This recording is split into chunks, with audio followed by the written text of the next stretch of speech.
What's up guys, it's Sincerely Seer and I'm back with another video. Welcome back to all of my followers, and if you are new, you know what to do. Hit that subscribe button, hit that bell, and like this video.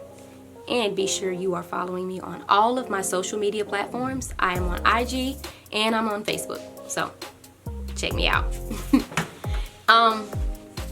So what we're going to talk about today, I am going to be talking about how did I know that my husband was my husband? Like, how did I know that from the beginning? So I just going to give y'all a little backstory. I was in a 4-year relationship that was extremely toxic, like from abuse to cheating, everything you can imagine. So you have the experience on what is not your husband. You know, so I had that experience and I knew that I didn't want that for my life or any future children that I would be bringing in. Like, I didn't want that life for them. So I knew that I needed to change my life. So I was introduced to Christianity when I was a teenager. I got saved for real when I think I was probably about 18 or 19. And so I just knew I had to just let the foolishness go and just move forward. Fast forward, my family, we joined a church called Word and Season. Yeah, so shout out to Word and Season for me finding my husband at your church. Shout out to Bishop Moulton. Blessings to you. Yeah, so my family, we joined that church, and I walked in and I saw this guy who was leading praise and worship. He had the voice of an angel. Like, his voice was just so anointed, and I'm like, wow, like, oh my God, he has a beautiful voice. And I love music. I love, I just love to sing. And so anyways, at that time I was just in between, getting out of a relationship with the guy, so I had no interest of dating anybody. So at that time I was trying to put my best friend on my husband, and thank goodness, y'all, she was not interested in short brown skinned men. Like, she was interested in light skinned dudes, and I was too. So maybe that's probably why, more than likely, the reason why I was trying to put her on him. And so not that he wasn't physically attractive, I wanted something that I didn't need. And so I met him, and we began speaking to his girl cousins. They wanted to connect and whatnot, and so we connected with them, and I don't know, one thing just led to another. We were all going to fellowship at other churches together, or just basically just do ministry together. And I don't know, guys, it was this, I made a request, my request known to the Lord, way before I met him. I was like, Lord, whoever you have for me, you have to speak to me about my next husband, because I don't want to waste my time with anybody, because I've wasted 4 years of my time, and I know that you can restore, but I don't want to waste any more time with any other person. And y'all, I'm 18 or 19 at the time. I wasn't up for the foolishness. And so at that time we hung out a lot. We spent a lot of time together, me, his girl cousins, and my best friend. And one thing just led to another. And I remember when we went to this conference, a house conference actually, and we met a Nigerian African pastor. And I remember hearing him say during the conference, there are going to be several people here tonight that are going to get confirmations. And so at that time, we were all just enjoying the atmosphere, just worshiping. And later on, he had to take me and my best friend back to our car. He had to drop us off. So when he took us back, he called me over. He was like, hey, let me talk to you real quick. And so I went up to him and I'm like, what's up? And he's like, so when are you going to be my girlfriend? And I'm like, I'm not ready for that. I just got out of a 4-year relationship. I don't want to, I just want to work on me, And so he was just like, oh, well, that's cool, I'll wait.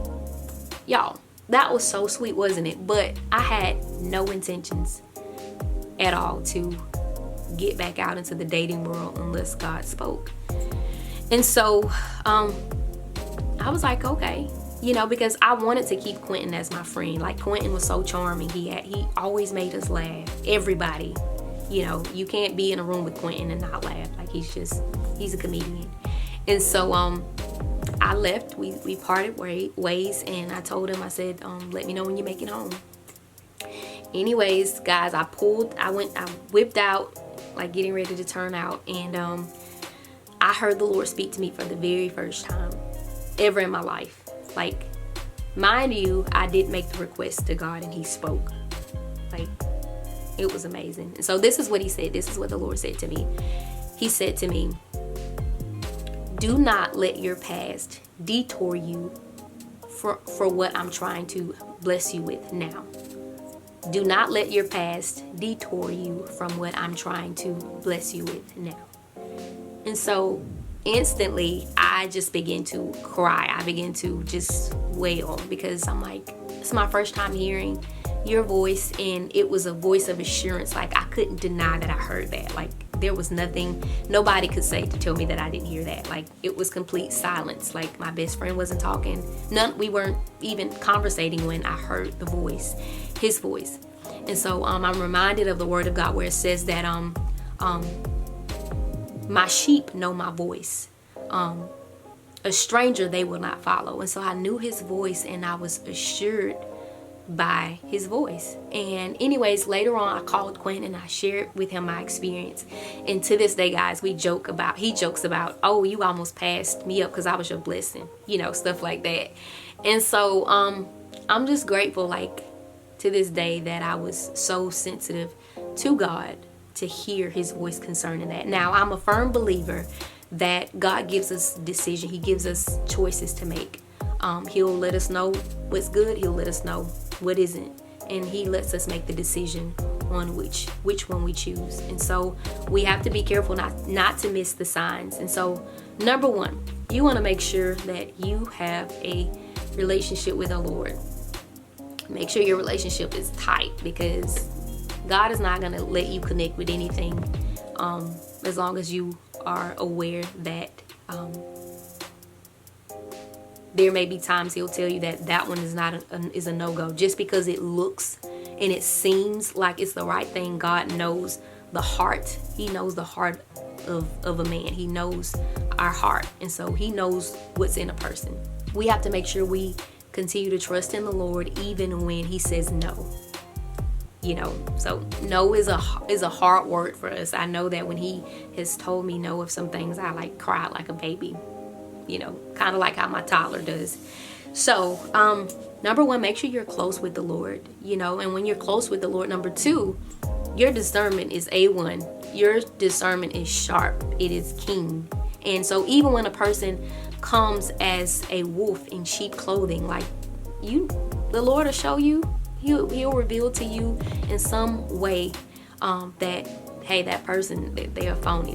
They're not what they perceive to be. So watch out, and I'm encouraging you to as well, like men and women, to be on the lookout for that. Like, be sure you are not becoming equally yoked with someone.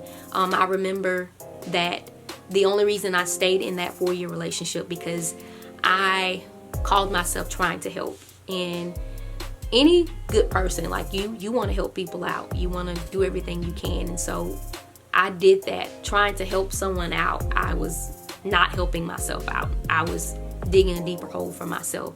And so the Bible declares that for us to not be entangled again with the yoke of bondage. And he also said to be not unequally yoked. Like, we can't yoke up with something that is not trying to go the same way we're going. We're going this way and they're going us that way. And 9 times out of 10, they'll pull us this way if we let them.